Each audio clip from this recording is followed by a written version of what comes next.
உங்க மேலயும் சின்னத்த மேலயும் உங்க பசங்க எவ்வளவு பாசம் வச்சிருக்காங்கன்னு தெரியணும்னு தான் இப்படி பண்ணேன். எங்க பசங்க எங்க மேல எவ்வளவு பாசம் வச்சிருக்காங்கன்னு இதெல்லாம் பண்ணிதான் புரியணுமா என்ன? நீ இத பண்ணின நோக்கம் சரியா இருந்திருக்கலாம். ஆனா அதுக்கு நீ பண்ண வேலை சரியில்லை. இல்ல அத்தை, அது நீ எதுவும் சொல்ல வேண்டாம். ஒருவேளை கௌதம் எதுவுமே செய்யலனா கூட அண்ணாமலைக்கோ எனக்கோ எந்த வருத்தமும் இருந்திருக்காது. அதனால அவன் மனசு எவ்வளவு கஷ்டப்பட்டிருக்குன்னு யோசிச்சியா? அப்புறம் இதெல்லாம் பண்ணிதான் அண்ணாமலைக்கு கௌதமோட நிலைமை தெரியணும்னு இல்ல. கௌதம் இப்பதான் ஒரு பிரச்சனையில இருந்து மீண்டு வந்திருக்கான். அவனா எல்லாத்தையும் மறந்து பழையபடி சந்தோஷமா கடைக்கு வரணும்னு அண்ணாமலை ஏற்கனவே என்கிட்ட சொல்லிட்டா. இப்பதான் கௌதம் சந்தோஷமா இருக்கான். அதனாலதான் இன்னைக்கு மறுபடியும் கௌதம கடைக்கு வர சொல்லிருக்கா. வான்மதி, குடும்பங்கிறது ரொம்ப பக்குவமா ஹேண்டில் பண்ண வேண்டிய விஷயம். கத்தி மேல நடக்கிற மாதிரி கொஞ்சம் தவறினாலும் ஆபத்து தான். இனிமே இந்த மாதிரி எல்லாம் பண்ணாத. இந்த குடும்பத்தை ஒத்துமையா பாத்துக்க வேண்டிய பொறுப்பு உனக்கும் இருக்கு. சரிங்க அத்தை, நான் திரும்பவும் இந்த மாதிரி தப்பெல்லாம் பண்ண மாட்டேன். என்னதான் எதிரி ஸ்ட்ராங்கா இருந்தாலும், அவங்கள சுத்தி ஒரு படையே இருந்தாலும், அங்கேயும் நம்ம ஆள் ஒருத்தன் இருப்பான். அப்படி ஒருத்தனை செட் பண்ணி அண்ணாமலை பிசினஸ் அடியோட அழிக்க என்னென்னலாம் பண்ணணுமோ அதை எல்லாத்தையும் பண்ணிட்டேன். அப்பா என்னப்பா சொல்றீங்க? அப்போ பிளான் பிரகாரம் எல்லாத்தையும் ரெடி பண்ணிட்டீங்க. ஓ, அதுக்காக தான் அந்த கடையில் இருக்கிறவனுக்கு அன்னைக்கு பணம் கொடுத்தீங்களோ? பா நீங்க சூப்பர்ப்பா. ஆனா ஒண்ணுப்பா, என்ன ஆனாலும் இந்த முறை நம்ம ஜெயிக்கணும். அந்த அண்ணாமலை ஊருக்கு முன்னால அசிங்கப்பட்டு ஜெயிலுக்கு போகணும். அதுதான் இனிமே பிரேக்கிங் நியூஸாவே இருக்கணும். ஆனா நீங்க ஜெயில இருந்து வந்ததுக்கு அப்புறம் கொஞ்சம் சாஃப்டா இருப்பீங்கன்னு நினைச்சேன். சும்மா சொல்லக்கூடாதுப்பா, இப்பதான்ப்பா நீங்க ரொம்ப வீரியமாவே இருக்கீங்க. நினைச்சா எனக்கு ரொம்ப பெருமையா இருக்குப்பா. அண்ணாமலை எனக்கு பண்ண துரோகத்துக்கு எப்படிடா நான் மாறுவேன்? பழி வாங்காம நான் ஓய மாட்டேன். கவலையை விடுங்கப்பா. அதான் இன்னும் கொஞ்ச நேரத்துல நம்ம நினைச்சது நடக்க போகுது. அதுக்கப்புறம் இங்க எல்லாமே நாம தான். இல்ல கோகு, நீ நினைக்கிற மாதிரி அண்ணாமலை சாதாரண ஆள் கிடையாது.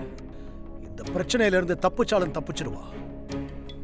எதுக்கும் அவ குடும்பத்துல எல்லாரும் எங்க இருக்காங்கன்னு விசாரி. எதுக்குப்பா? சொன்னதை செய். ஓ சரிப்பா. பா எல்லா டீட்டெயிலும் விசாரிச்சிட்டேன். அண்ணாமலை, சுந்தர்ராஜன், கௌதம் இவங்க 3 பேரும் கடையில் இருக்காங்க. லீலாவதியும் வான்மதியும் வீட்டில் இருக்காங்க.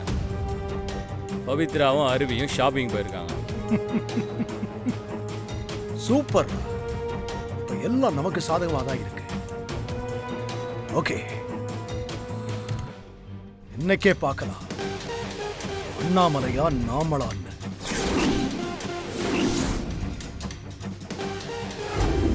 நான் ஏன் சரக்கு அனுப்புனேன்னு பாக்குறியா? சும்மா அனுப்ப நான் என்ன லூசா? அண்ணாமலை, அது சாதாரண புடவை இல்ல. அந்த புடவை எல்லாம் பட்டுக்கு பதிலா தங்கத்தை வச்சு செஞ்ச புடவைங்க.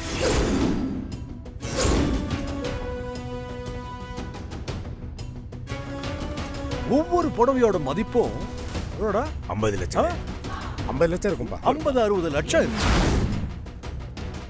இதுல மட்டும் நீ சிக்கனேன்னு வச்சுக்க, என்ன நடக்கும்னு உனக்கே தெரியும். நான் சொல்லி தெரிய வேண்டியதில்லை அண்ணாமலை. எனக்கு ஜெயிலுக்கு போயிட்டு வரதெல்லாம் பழகிடுச்சு.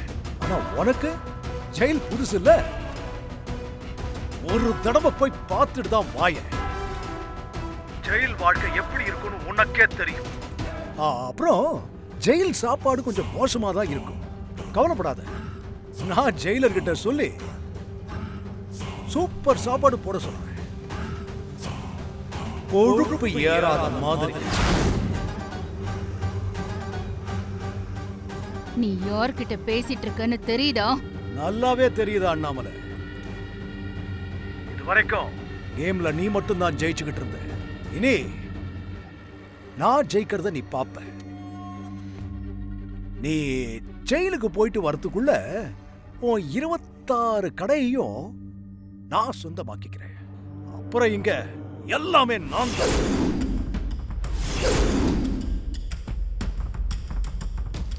மேடம், யார்கிட்ட பேசிட்டு இருக்கீங்க? நீங்க யார்கிட்டயும் பேசக்கூடாது. முதல்ல போனை கொடுங்க. சார் இங்க வாங்க.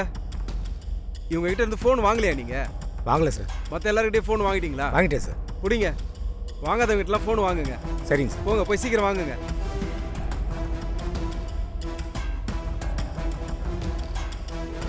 அவங்கள நாங்க லாக் பண்ணிட்டோம்.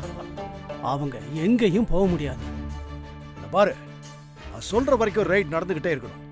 அவ எந்த போனையும் அட்டென்ட் பண்ணக்கூடாது, யார்கிட்டையும் பேசவும் கூடாது, முக்கியமா வெளியில வரவே கூடாது. அதுக்கு நீதான் பொறுப்பு. நீங்க கவலையே படாதீங்கய்யா, அதெல்லாம் நான் பாத்துக்கிறேன். அவ உள்ள இருக்கிற வரைக்கும் எனக்கு நிமிஷத்துக்கு நிமிஷம் ரிப்போர்ட் வேணும். கண்டிப்பா அண்ணாச்சி, அது எல்லாத்தையும் நான் பாத்துக்கிறேன். ஏய், இதுல ஏதாவது சொதப்புச்சு? அண்ணாச்சி, நீங்க எனக்கு எவ்வளவோ பண்ணிருக்கீங்க. நான் உங்களுக்காக இது கூட பண்ண மாட்டேனா? இன்னைக்கு அந்த அண்ணாமலை ஜெயிலுக்கு போறது உறுதி. நீங்க ஹாப்பியா இருங்க, நான் அப்புறம் பேசுறேன். இல்லப்பா, எல்லாம் ஓகே தானே?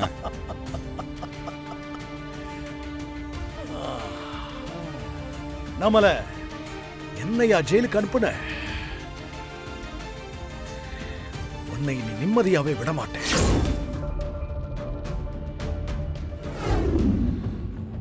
அண்ணாமலை கதை இன்னியோட முடிய போகுது. அவ மட்டும் இந்த கேஸ்ல சிக்குனா அவ பேரு நியூஸ் பேப்பர், டிவி, சோசியல் மீடியான்னு எல்லாத்தையும் நாரிடும். அப்புறம் வெளியில தலை காட்டவே முடியாது. சரிதான்ப்பா, ஆனா அவங்கள பழி வாங்கறதுக்காக இவ்வளோ செலவு பண்ணணுமா? இவ்வளோ பணமும் நமக்கு லாஸ் தானே? என்னடா லாஸ்? எது லாஸ்? இத்தனை வருஷமா என்ன அவமானப்படுத்தி ஜெயிலுக்கு அனுப்பி கௌரவத்தையே இழந்து நிக்கிறேன், அதுதான்டா லாஸ். கௌரவம் எனக்கு திரும்ப கிடைக்கணும். அதுக்கு அந்த அண்ணாமலைய பழி வாங்கணும். அதுக்காக லட்சம் இல்ல, எத்தனை கோடியை வேணும்னாலும் இழக்கிறதுக்கு நான் தயாரா இருக்கேன். சாரிப்பா. எனக்கு அந்த அண்ணாமலை ஜெயிலுக்கு போகணும். நான் பட்ட வேதனையா அவ அனுபவிக்கணும். அதுக்கப்புறம் அந்த 26 கடையும் நமக்கு தான் சொந்தம். விட்ட பணம் எல்லாத்தையும் அதுல எடுத்துடலாம். நீ கவலைப்படாத. சரிங்கப்பா. சாரிடா, கொஞ்சம் டென்ஷன் ஆயிட்டேன். விடு, பாத்துக்கலாம். சரிப்பா, இன்னும் எந்த நியூஸுமே வரவே இல்லையே. இன்னும் அந்த அண்ணாமலை அரெஸ்ட் பண்ணல? பொம்பளை இல்ல, அதான் பொறுமையா செக் பண்ணி விசாரிக்கிறாங்க போல.